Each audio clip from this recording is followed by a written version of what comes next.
Troppo buoni gli antipasti a base di pasta sfoglia ripiena. Buongiorno a tutti amici, vi auguro una buona domenica.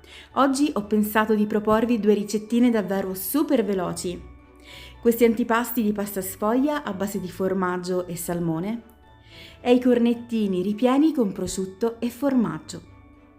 In particolare questi cornetti di pasta sfoglia, guardate, li ho realizzati con gli scarti della pasta sfoglia con cui avevo realizzato l'albero. Guardate, anziché buttarli via, li ho conservati e poi ho formato questi cornetti.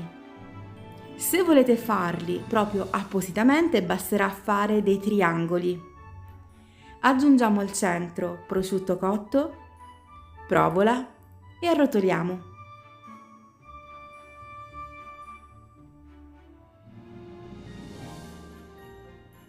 Adesso cerchiamo di aggiustare un pochino le estremità, in questo modo.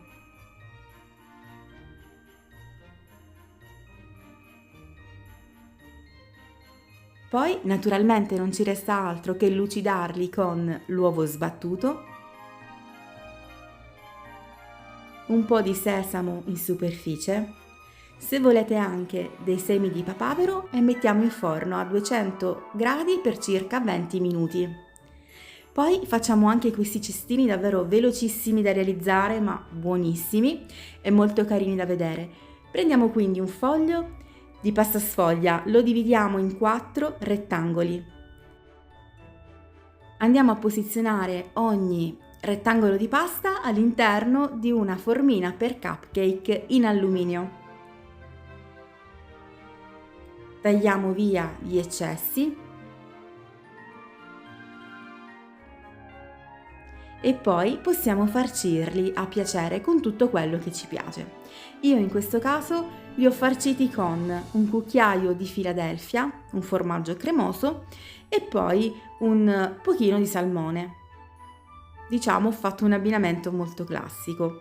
Volendo potete aggiungere anche dei salumi, per esempio, quello che volete. Anche questi li mettiamo in forno preriscaldato statico a 190 gradi per 25 minuti.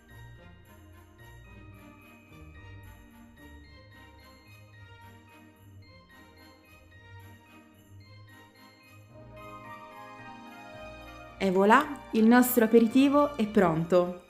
Cosa ne dite? Vi piacciono queste idee super veloci che si realizzano davvero in pochi minuti?